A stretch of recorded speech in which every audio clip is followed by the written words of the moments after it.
Consistency.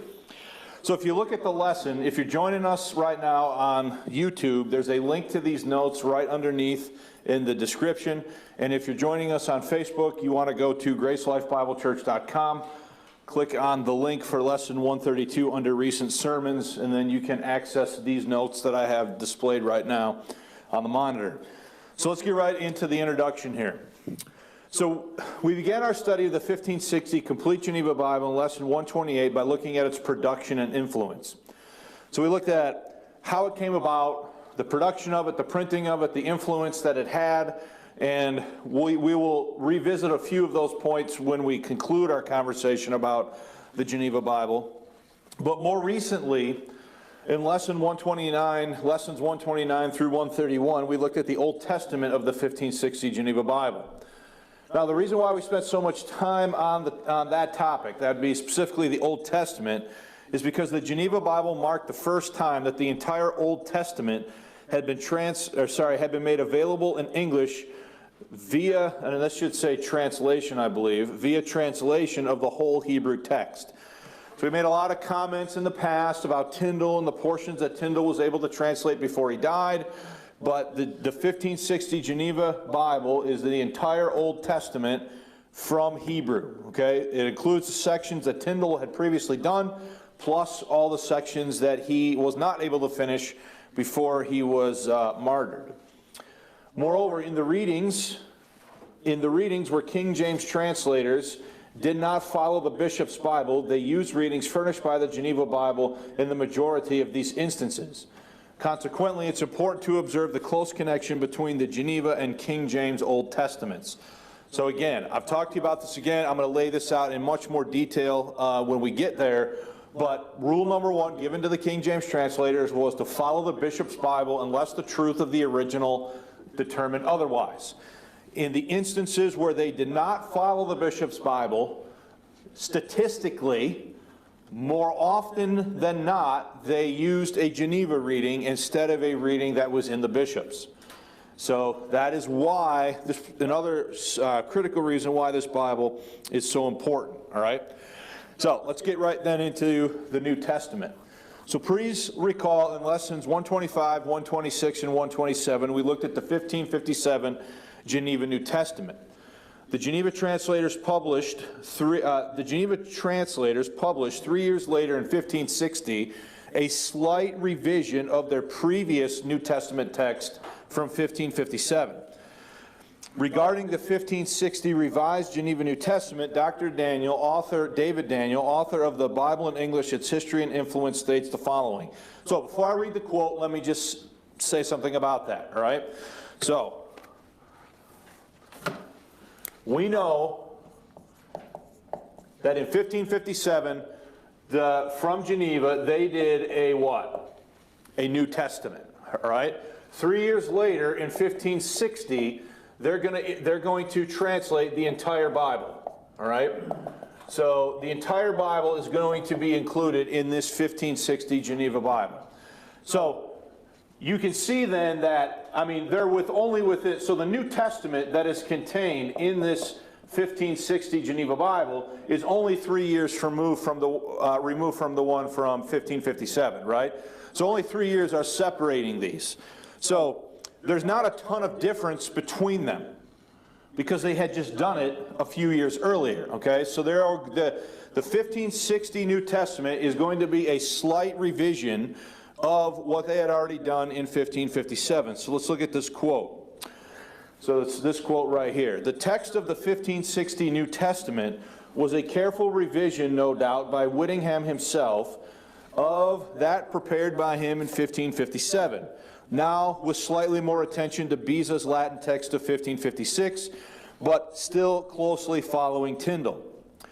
To illustrate the level of revision, the chief changes in the 1560 to the passage from Luke 2, see notes from lesson 126, so we already looked at that and we'll look at it again here in a minute, all right, are in verse 41, his parents went, so there's a change, his parents and of Passover, which we'll look at here in a minute. Verse 43, and had finished the days thereof, remained, and Joseph knew not his mother, and Joseph knew not nor his mother. Verse 56, and it came to pass 3 days after, verse 49, knew yet not. For this passage, the 1560 New Testament keeps all of the 1557 notes, merely reducing the first references to that from Deuteronomy. Okay, so I'll explain what all that means, all right? So let's look at what he's talking about. So if you look at the next point, I'm going to show you exactly what he's talking about. All right, so to understand the citation more clearly from Professor Daniel, please consider the following table comparing the 1557 and 1560 Geneva renderings of Luke chapter 2, verses 40 through 52. Okay, so here's what we have. We're going to use a format that we've used before to look at this, all right? On the left-hand column, you have the Geneva New Testament from 1557. In the right-hand column, you have the Geneva New Testament from 1560. Anything that is underlined in the column for 1560 indicates a change from the previous one, okay? So just, again, to point out the obvious here, these are only 3 years removed from each other, right? So unless they found something that they thought was like a gross error or something along those lines, should we expect to see relative similarity between what they did in 1557 and what they did in 1560? But we need to look at exactly what we're dealing with here, okay? So let's start with verse 40. So you guys have this in front of you in your printed notes, but I also have it up here on the screen, right? So look at verse 40 from the 1557. And the child grew and waxed strong in spirit, and was filled with wisdom, and the grace of God was with him. So Sylvia brought this up. You'll see that, are they using the ampersand here, the and sign? So let's go here now to the 1560. And the child grew and. So I noted that as a change, because they dropped the sign for and, the symbol for and actually put the word and where? In the text, okay? Is that considered a change? I just marked it as a change because it is a change in the, it's a change, it's not a substantive change, it's a change in the way the text appears, right? Here you have just a symbol indicating and here you have the actual word what? And, all right? So let's look at verse 40 in the 1560. And the child grew and waxed strong in spirit, and was filled with wisdom, and the grace of God was with him. Now, we should also underline, that I forgot, we should underline the S on spirit. So you'll notice that there's a capitalization on spirit here that there wasn't here.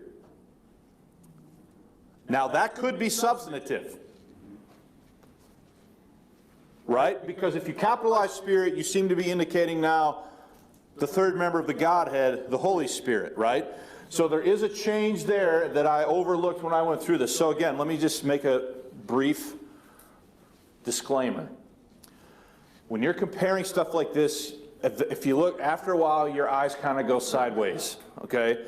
So if I miss one, you let me know, and we'll make sure that we add it to the corrected copy of the notes, all right? So let's go to verse 41. So 1557, verse 41. And his father and mother went to Jerusalem every year at the feast of Easter. Okay? Verse 41. Now his parents went to Jerusalem every year at the feast of what? Passover. Okay, so this marks the first time, the 1560 occurrence of Passover here marks the first time that the word Passover is used in the New Testament text of the English Bible to refer to the Jewish feast. All right? Previous to this, it had always been referred to as what?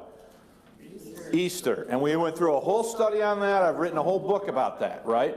So we do see some changes here. Notice that, and his father and mother just is now shortened to what? His parents went to Jerusalem every year at the feast of what? Passover. Okay, so there's a few changes there in verse 41. So don't turn off of page 1 yet. But so you're looking down here, right? Let's just go up a little bit, and I just want to point this out to you, right? So in this quote, Professor Daniel, notice in verse 41 he talked about his parents went and of what? Passover. So in that quote, what is he talking about? He's talking about those changes right there. Okay, now it's hard to see and understand what he's talking about in the quote, which is why I gave it to you like this so that you can actually what? See it for yourself. All right, so let's go to verse 42. Verse 42. And when he was 12 years old, so this is 1557, and when he was 12 years old, they went up to Jerusalem after the custom of the feast.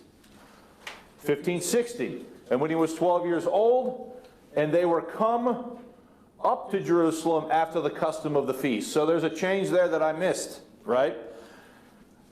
There's a little bit of a wording difference between the 1557 and the 1560. All right? So I told you that after a while, my eyes kind of go sideways trying to compare all this stuff. All right? Let's look at verse 43. So we also have a spacing issue there that we got to fix so that they're not... I try to keep everything on the same lines so that they're easy to look at as much as possible. Let's look at verse 43 in the left column. And when the feast was ended, as they returned home, the child Jesus abode still in Jerusalem, unknowing to Joseph and his mother. Let's look at the 1560, verse 43. And had finished the days thereof, as they returned, the child Jesus remained in Jerusalem, and Joseph knew not, nor his mother. Okay, so are there some wording differences there between verse 43 in the 1557 and verse 43 in the 1560? You missed home. Which one? 43, they returned home. Okay, so that would be a strike, right? So the word home is missing. I contemplated, Ernie, putting that word in, but with a strike through. Oh. Because it's the word home is here, but it's not where? There. How many of you think I should add that in with a strike through? I think so, it's different. So make a note of that, and we will get that done. So those are the kind of choices that I have to make. But you're right, Ernie. The word home is here, but the word home is not in the 1560. In a little while, we'll compare with the King James. So right now, all we're trying to do is understand the two different versions, the two different renderings of the Geneva New Testament. That's all we're doing, is trying to understand this, all right? Verse 44 on the left column. For they suppose he had been in the company, and therefore went a day's journey and sought him among the kinsfolk and acquaintance. Verse 44. But they, supposing that he had been in the company, went a day's journey and sought him among their kinsfolk and acquaintance. So the only difference there is the addition of the word what? Supposing. There instead of the. For is changed to what? Okay. One more. One at a time so I can see what you guys are talking about. Amy, what were you saying? In the 1557 it says the kinsfolk, and in the 1560 it says their kinsfolk. Okay, so that's a change. Need to underline that. For is changed to what, the first word, Yep. and then straight through and therefore, Where? after the comma, Yeah, you're right. That should be strike through that too. So you get a sense now of the level of revision here.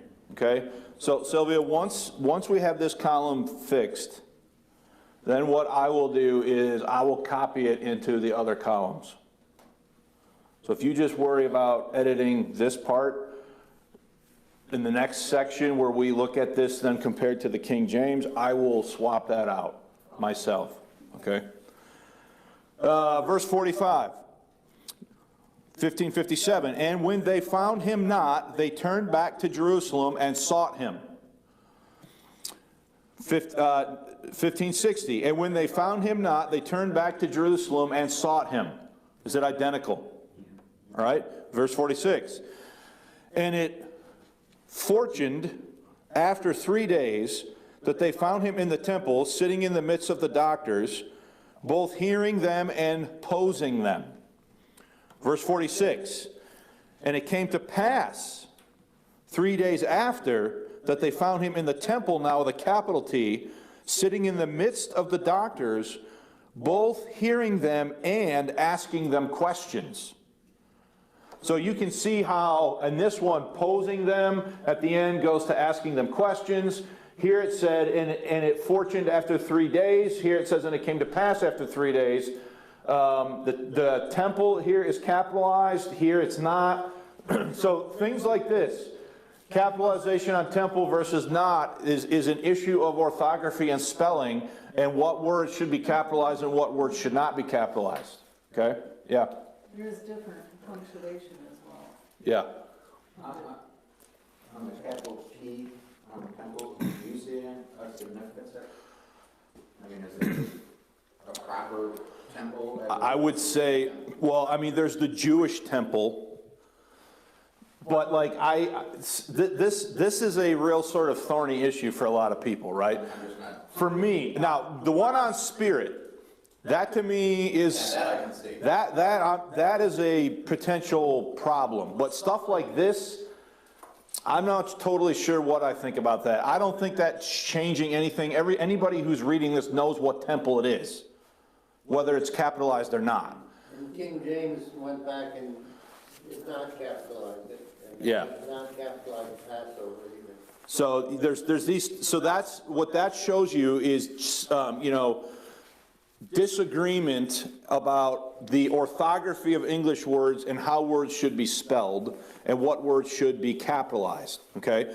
The same thing's true like even in the 1611. The 1611 King James Bible will capitalize like a word like angels. Later on, in later editions of the King James, that's not capitalized, unless it's talking about a specific angel, right? So some of this stuff, there's some gray areas when it comes to some of these things. But what I'm saying is we're just noting the changes, right? That's what we're doing. Now, listen. I understand that there might be a certain element of tediousness to this. But it is absolutely essential that we understand what is going on here, because a lot of people are making false claims about the King James. How the King James came to exist, what the process of the King James translators was, all sorts of things are being said that aren't necessarily true by advocates and defenders of the King James. So one of the things that I am very cognizant and aware of as we go through these things is to really dig into what's going on, all right? In almost every one of these things that we've looked at here so far, the only one of them that to me might impact the substance of a verse is the one about whether or not the capital S on Spirit should or should not be capitalized. Most of these are simply different ways of saying what? The same thing, okay? What one are we on? 47. Before we begin, just one thought would be the capital T might refer to the original Jerusalem temple versus all the outlying temples that were later assembled. So the problem, the issue with that is in the context of the passage, it's clear that they went to Jerusalem for the feast of Passover to worship at the temple, which would have been the temple in Jerusalem. So even if you capitalize T or don't capitalize T, that doesn't change what else is said. But I'm just thinking maybe the text is signifying that it's the temple as opposed to anybody's in the rest of the world. I see what you're saying, Bart. I think, though, that in the context of the passage, that would be clear to anybody reading it, whether this is capitalized or not. And as Mike has pointed out, the King James is going to choose to then uncapitalize the T and put it back to like what they had here. Right. So. No, it's not significant. I don't think it's significant. I'm just thinking maybe that's the original why it was done. Verse 47 on the left, and all that heard him marveled at his understanding and answers. On the right, 1560, and all that heard him were astonished at his understanding and answers. The wording change would be from marveled to were astonished, and then there's a comma, and there's a comma here at understanding in the 1557 that is not here in the 1560. Do you want those commas? I don't really, we can get so nitpicky with this. I'm mostly interested in wording, words. The capitals I'm good with, stuff like that. Again though, had English grammar changed so extensively, hang on, let me finish my point. Had English grammar changed so extensively in 3 years that this is like, that this would have been a massive deal to these people back then? I would say probably not. Has it changed even more between 1560 and 2021? How many of you guys have noticed that even in some of these quotes, when I'm quoting from Daniel, he has single quotation marks around a quote? You see, you don't notice stuff like this, right? In America, we have how many, if I'm quoting, I use 2 what? Quotation marks. What's the difference between the single quote and the double quote? One's a parentheses, one's No. Single is within a larger quote. So that's the way we would do that in the United States. But the reason he's doing this is because Daniel is a Brit, and this is the way they do it in Britain. This is the way we do it in the United States. So even within English grammar today, in the 21st century, is there difference of opinion between the way the British and the English use grammar and the way the Americans use grammar? Another example is I subconsciously change some of this stuff, but let's say you have a quote and the British put the comma after the quote. Americans put the comma inside the quote. That's new since I was. And that's new since probably some of you guys were in high school. Okay? Nuts. Yeah, I mean, so my point is, like, people can't sometimes get so myopic in their view that they can't see the forest through the trees on a lot of this stuff. And they get bogged down in a lot of things that to me are not really that significant. Okay? But there is, let's go to verse 48. And when they saw him, they were astonished. I see we missed another one here. And when they saw him, they were astonished. And his mother said unto him, Son, why hast thou dealt with us? Why hast thou thus dealt with us? Behold, thy father and I have sought thee with heavy hearts. So let's look at 1560. So, Underline the and they versus when they. I mean, that's a change.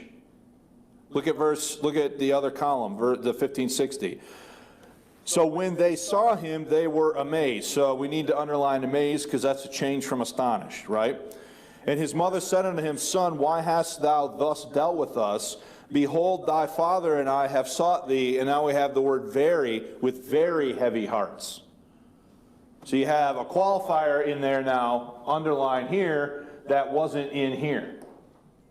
The word very. Verse 49. They said unto him, How is it that ye sought me? Wist ye not that I must go about my father's business? 1560. Then said he unto them, How is it, so how spelled different, but still how. How is it that ye sought me? Knew ye not that I must go about my father's business? So there's another one that I missed. The wist, where'd it go? Wist here comes to what? Knew. But leave how? I'll look into house. Circle that and remind. Fathers is capitalized as well. Yep. That might be a substantial. There's no apostrophe in fathers either. So again, punctuation. Verse 50. But they understood not the words that he spake to them, Verse 50, but they understood not the word that he spake to them. Word versus words. 51, and he went with them and came to Nazareth, so that's the old spelling of Nazareth, and was obedient to them, and his mother kept all these sayings in her heart. Then he went down with them and came to Nazareth and was subject to them, and his mother kept all these sayings in her heart. And Jesus increased, or verse 52, and Jesus increased in wisdom and stature and in favor with God and man. And then the next column, and Jesus increased in wisdom and stature and in favor with God and man. It's exactly the same, right?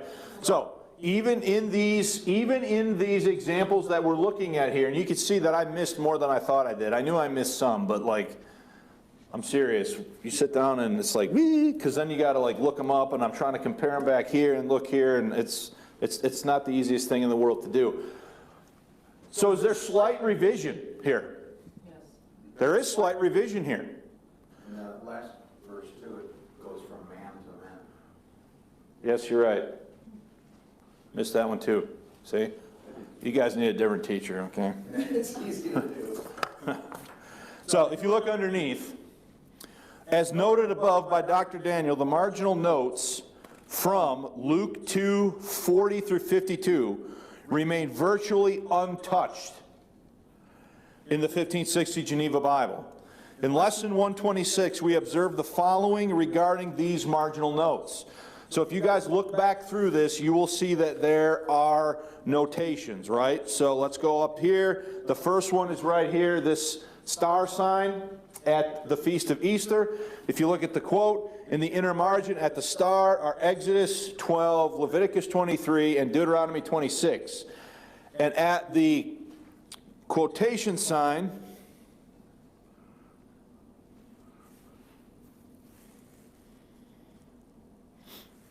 for doctors, on doctors, where'd it go? I just saw it. Right here, in the margin, it said, or learned men.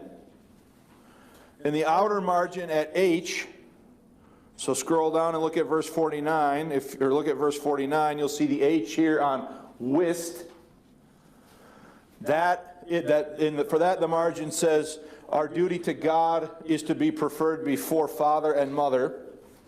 And at the I in verse 50, where it said, understood not the words, the margin had, for his vocation was not yet manifestly known. So all of those marginal notes are essentially exactly the same in the 1560 as they were in the 1557. There's only one change. Look at the next point. The only difference is the marginal note. The only difference in the marginal notes on this passage is the 1560 reduces the note for the star, and it is reduced from Exodus 12, Leviticus 23, and Deuteronomy 26 to simply Deuteronomy 26, verse 1. So they took out two of those references and they just left it with the Deuteronomy 26. That's the only difference in the marginal notes between the 1557 and the 1560. Okay, now, is everybody following this? So because I missed some stuff in the one that we just went through, let's go to page 3. There'll be the same things I missed will still be there. So what Sylvia is going to do, if you guys look at the center column, she's going to, this is the same information that we already looked at up here. I just copied it down and put it into this table. So what I want to look at this table now is the 1557, the 1560, and then what? The King James, okay? So now we're going to look at yet another layer of comparison to see, okay, well, how much does this text change now between 1560 and 1611? Is everybody following that? Okay. So I'm at the top of page 3, and I want to read that quote. Going a step further, Professor Daniel comments on the similarity between the 1560 Geneva text for Luke chapter 2, verses 40 through 52, and the King James as follows, quote, the King James panel kept closely to the 1560 Geneva that the King James panel kept closely to the 1560 Geneva can be seen at once. Effectively, the only change is the new phrase in verse 46, asking them questions. Please consider the following table comparing the 1557 and 1560 Geneva New Testaments with the King James reading for Luke chapter 2, verses 40 through 52. Now, we've already compared this one with this one, right? So now what we want to do is we want to compare this one with this one. So are there slight changes between 1557 and 1560? So now what we want to do is we want to try to understand the changes that are introduced between 1560 and what? 1611. All right? One question. Yeah. The Geneva, was that an English translation of what the Catholics had done in Italy? Or where does No. Geneva fit in? Is that? So in previous lessons we talked about the history of the Geneva Bible. It was done in Geneva, Switzerland, because by English exiles of the reign of Bloody Mary. So these are Englishmen. Swiss speaking English? No, by a community of English exiles who left England Okay. to... I thought it was another translation No. in English. This is done by Englishmen into English, and they are there because of the reign of Bloody Mary. She's persecuting these guys, and they escape, okay? Now, another thing I've heard is that the King James was trying to make it more easily read by the English of the day. Would that have had any influence on the translation work? Because I heard that even like Shakespeare might have been involved. That's definitely not true. Oh, it is not. Shakespeare had nothing to do with the King James Bible. In fact, all the biblical quotations or allusions in Shakespeare's plays, they all come from the 1560 Geneva Bible. Shakespeare was not involved with the King James Bible. And the King James translations, the King James translators are very interested in how their work would sound when it was read out loud. Right, that's what I was hearing. Yes, that's true. That to me is absolutely true. In fact, the final stage of the process was an audible read. So they had the thing had gone through the committees, it had done all of its stuff, and then the final revision committee met at Stationers Hall, and somebody stood at a lectern like this and just read the text out loud to a panel of about 9 men who had been a part of the process, and they just sat and listened to it unless somebody objected to the way something sounded. Right. And then if they would raise their hand and they would object, and then they would have a conversation about it and decide, do we need to change any of the wording, or are we good with the way the wording is? That's the final. Obvious from Yeah. any translation from another language too. Now, but that is a uniqueness of the King James in that they're very interested in how it sounds when it's read out loud. That's what I've heard. Yeah, not so much, even to the sense of keeping older forms. Okay, like these ETHs, so let's see. Let me see if I can find an easy one here.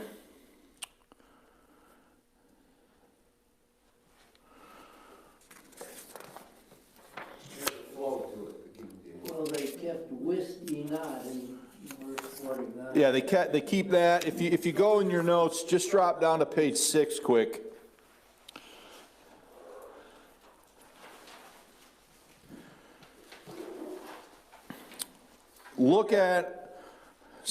For the sake of those watching, I'll scroll down to page 6.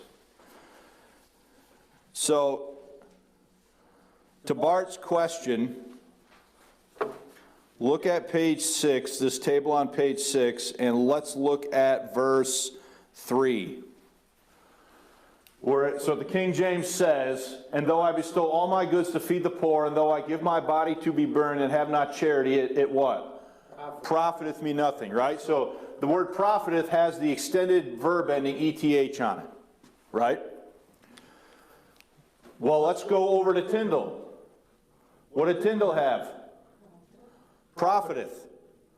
The King James did not invent these extended verb endings. They go all the way back to Tyndall and before, right? I mean, you're looking at it right here. This is the Tyndall text from 1534, and on all of these verbs, it has the extended what? It has the extended verb ending ETH, right? Well, what the King James is doing, in regular English, by the time you get to 1611, they were already moving away from using these extended verb endings. But the King James keeps them because of how it reads when it's read out loud with versus without the extended verb ending. The extended verb ending keeps the rhyme and the meter that is there in English that is lost if you drop it. Okay? So everyday language back in 1611 didn't have all The King James Bible was not written or translated in everyday English. It is using forms and features that were already falling out of common popular use. But they keep them in the text because of what we're talking about right now, the way they enhance the flow of the text when it's read out loud. Okay, I mean, just think about this. Think about this passage. Look at all the extended verb endings in 1 Corinthians chapter 1 Corinthians 13. For though I speak with the tongues of men and of angels and have not charity, I become a sounding brass and a tinkling cymbal. And though I have the gift of prophecy and understand all mysteries and all knowledge, and though I have all faith so that I could remove mountains and have not charity, I am nothing. Right? Verse 4. Charity suffereth long and is kind. Charity envieth not. Charity vaunteth not itself, is not puffed up, doth not behave itself unseemly, seeketh not her own, is not easily provoked, thinketh no evil, rejoice. Look at all of those extended verb endings in there and how that just sounds to you when it is read out loud. Okay? But again, so there's 2 points on this that we need to make sure that we're clear about, okay? Number one, the King James did not invent this because it goes all the way back to who? Tyndale. That's number one. So when the King James uses that form, are they using an old form? So already almost 100 years old or more when they use that form in 1611, right? But they keep it because of the way it sounds when it's read out loud. Okay? Now, to Shakespeare, to the point of Shakespeare, I do want to say, while Shakespeare was not involved in the translation of the King James Bible, he was not on the committee, he was not involved in it, he is indirectly involved in the following way. All right? What is the English Renaissance known for? It's not known for its paintings. It's not known for its sculptors. I mean, you think about the Italian Renaissance in Italy, you think about all of the Ninja Turtles. Raphael, Donatello, Leonardo, all those guys, right? You know that the Teenage Mutant Ninja Turtles are named after Renaissance artists. I did not know that. Well, now you really learned something edifying today, okay? But they were sculptors, they were painters, they were all of these things, right? What is the English Renaissance known for? The English Renaissance is known for its literature. It was a literary culture that Shakespeare was heavily involved in, right? So these guys had an ear that was tuned to the auditory of language. So when they sit down to make the King James Bible, this is the culture that they're reared in. And this is one of the things that matters a lot to them as they do this. Now, none of that's in the notes, but hopefully, you follow what I'm saying, though? So the English language was at its apex about when? Right in this time frame. Right in this time. Mm-hmm. And I'll say this, too. So if you take a high school English class right now in 2021, they still will probably go through a play of Shakespeare. Be it Hamlet or Macbeth or Romeo and Juliet or something. They will go through a play of Shakespeare, right? Let me say this. Shakespeare's plays were never intended to be studied. They were always intended for the stage. They were never intended for you to just sit there and read, a Tu Brute and all this stuff, right? And be like, yeah, that's great. They were always meant to be what? Entertainment. They were always meant to be acted out. All right? So, In that age, in that era, this is the culture that these King James translators are coming to age in. So they're aware of the power of the English language and its oratory. And so they're very much dialed into that when they sit down to do their work. Okay? All right, so any other questions about that? I'm sure you have them, but I'm going to ask you to hold them until we get to that point. I got a whole lesson plan just talking about that. All right, where are we at? Page 3? Okay. So let me just say something to you guys. When I'm done with this lesson, like we're done with this and you can study the rest of this on your own, because I want to move on to the next point about the Geneva Bible. But let's make some comparisons now between the King James and the Geneva, the 1560 Geneva, all right? So look at verse 40.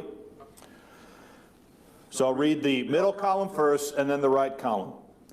The child grew and waxed strong in spirit and was filled with wisdom, and the grace of God was with him. Okay? Now look at the King James. And the child grew and waxed strong in spirit. Notice that spirit goes back to what? We definitely need to underline that, right? Because remember we talked here that this could substantively impact the text, right? Now what does the King James do? It brings it back to a lower case.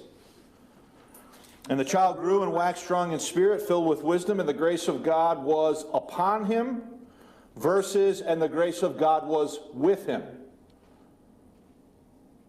Does everybody see that? Next verse, verse 41. Now his parents went to Jerusalem every year at the feast of Passover. King James, now his parents went to Jerusalem every year at the feast of Passover. Is it the same? Yeah. Verse 42. And when he was 12 years old, and they were come up to Jerusalem after the custom of the feast. Verse 42, and when he was 12 years old, they went up to Jerusalem after the custom of the feast. Is it exactly the same? Verse 43. No, it's not the same. What did I miss? They came, when they were come, They were come versus they went up. And was left out. Yep. You got those, Sylvia? No, because I was looking at Passover and the one before. Passover should be lowercase p. For King James? Yeah. Okay. Oh, it should be? It should be, yeah, that's my mistake. Verse 42, middle column. And when he was 12 years old, they were come up to Jerusalem after the custom of the feast. King James, and when he was 12 years old, they were come up to Jerusalem after the custom of the feast. Verse 43, and had finished the days thereof, as they returned, the child remained in Jerusalem, and Joseph knew not, nor his mother. King James, and when they had fulfilled the days, as they returned, the child Jesus tarried behind in Jerusalem, and Joseph and his mother knew not of it. So, are there clear wording differences between verse 43 here and verse 43 here? Yes. Are any of them substantive? No. None of them change the content of the verse. Okay? None of them change the content of the verse. Verse 44.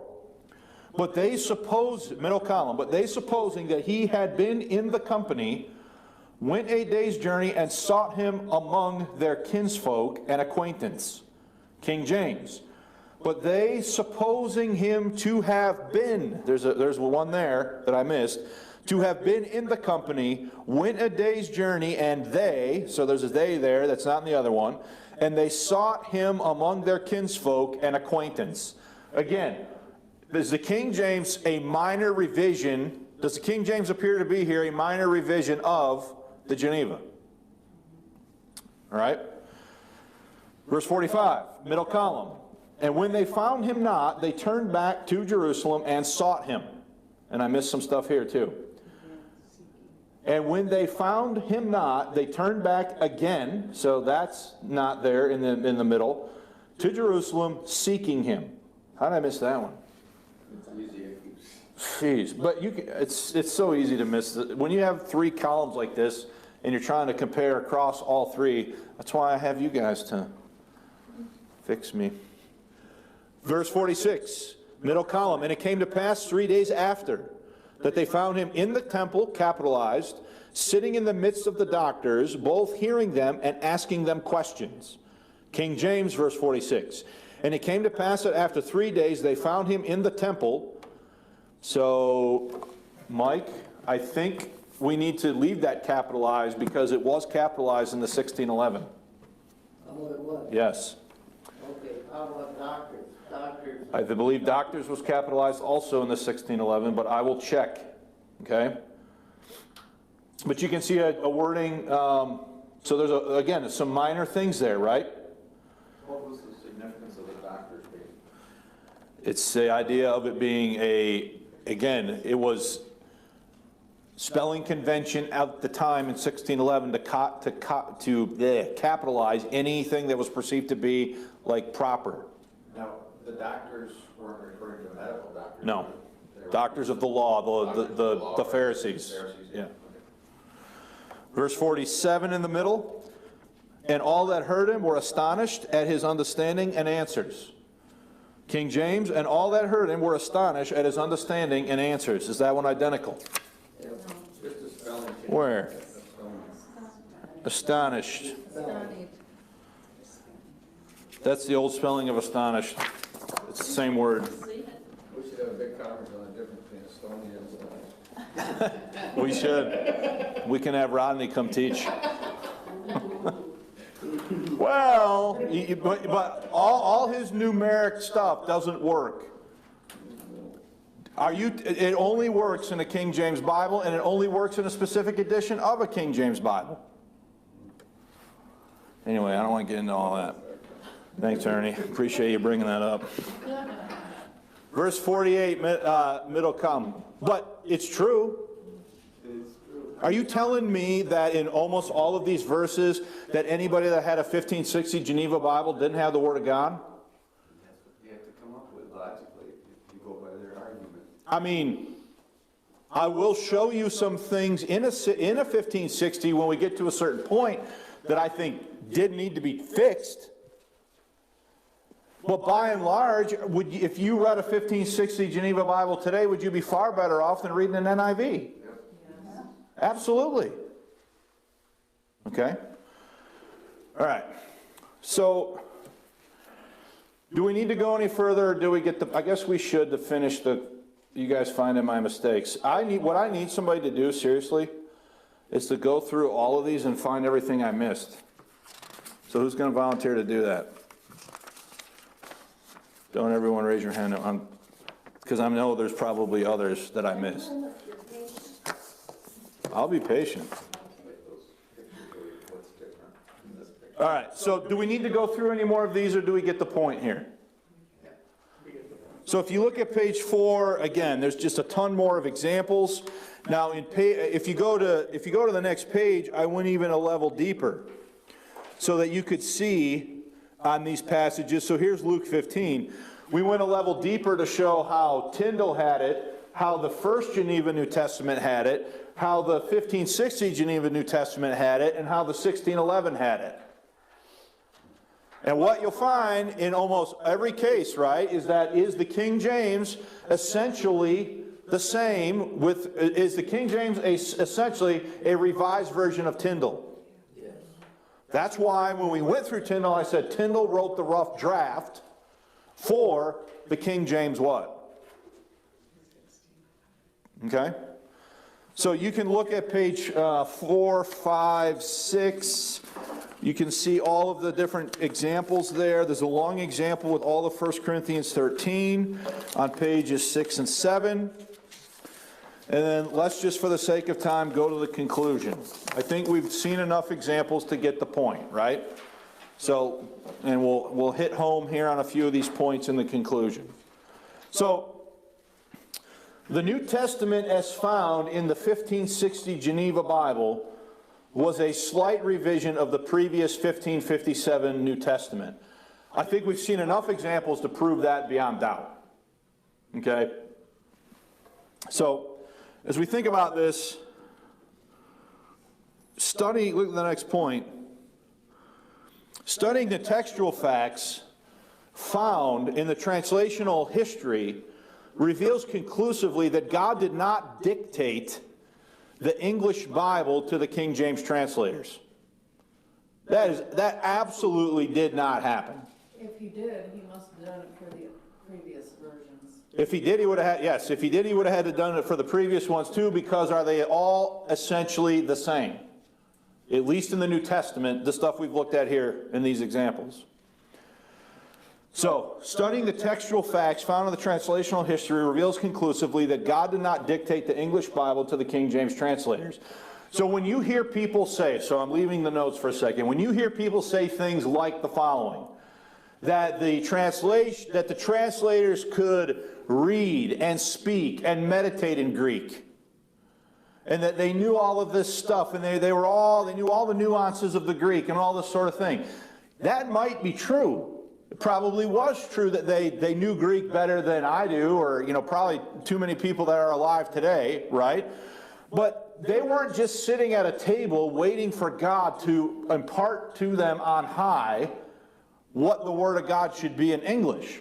They are literally using all of the stuff that we've been studying in this process as a way of determining what the reading should be. Okay? Rather, the translators followed the rules set forth by Bishop Bancroft to govern the process. In doing so, they used previous English Bibles to inform their work. This explains why the King James New Testament is 83% the work of who? Tyndale. Okay? So, I'll end with this.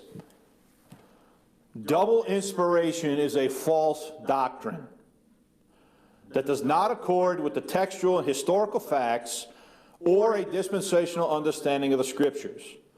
Statements such as the following are dangerous and need to be repudiated. Quote, yeah, the originals were inspired, but you know what? The Holy Spirit controlled every word that came down on this book, pointing to his King James Bible. Oh yeah, there's men out there using the sleight of men and dishonestly handling the Word of God. They're out there. Listen, if you say that the Holy Spirit controlled every word that came down on this book pointing to a King James Bible, how do you not conclude that that person is saying that the King James translators were what? Inspired. You following that? What we're seeing in this process, it's in going through this process, is that that's absolutely not the case. It's not. So, stuff is being said out there, and I'll just be honest, who said this? Scott Ray said that in his video, that your faith should not stand in the wisdom of men. And he's talking, when he says there, yeah, there's men out there using the sleight of men and dishonestly handling the Word of God, who do you think he's talking about? You? He's talking about me. He's talking about me because I happen to believe that all this process that we're going through explains how we got our English Bible. It was a process. It was a process, right? And another thing I want to end with before we go, this, if you everybody turn in your Bible to Psalm 12.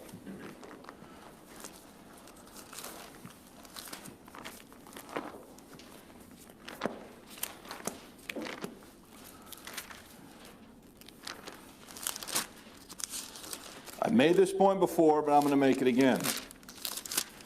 Psalm 12, verse 6 and 7. And I'm going to make it in this lesson as it relates to what we're talking about the Geneva Bible. The words of the Lord are pure words, as silver tried in a furnace of earth, purified how many times? 7 times. Thou shalt keep them, O Lord, thou shalt preserve them from this generation forever, right? You can have a super mystical understanding of preservation that thinks there's something magic about the number 7. Right? Purified 7 times. Tyndale, Coverdale, Matthews, Great, Geneva, Bishops, King James. Oh, 7. King James has to be what? The perfect one, because it's the 7th, right? But wait a minute. Tyndale went through 3 editions. The Geneva Bible went through at least 2 editions. At least, probably 3 before we get to 1611. The Bishop's Bible went through at least 2 editions before 1611. So which edition in this magic 7-fold math argument are we supposed to count? Right. Doesn't work. You follow what I'm saying? Arguments like that don't work. All of this verse is saying, how pure are the words of God? How pure are they? They are as pure as silver tried in the furnace of earth, purified what? That's a simile. The words of the Lord are pure as silver tried in a furnace of earth, purified 7 times. How pure are they? They're that pure. They're as pure as silver tried in a furnace of earth, purified 7 times. When David wrote Psalm 12, he wasn't talking about an early 17th century English Bible. He was talking about the words he was writing right there in Hebrew while he's writing under inspiration, and God would preserve those words. And how pure were those words? They were as pure as silver tried in a furnace of earth, purified how many times? 7. And God's going to preserve them. So when you take the Hebrew Masoretic text and you open it up to Psalm 12, 6 and 7, and those words are still there, did God do what he promised and preserve his word? Yes. All right, we got to quit though. I got to pack up and get all this stuff situated. So I'm going to end the video.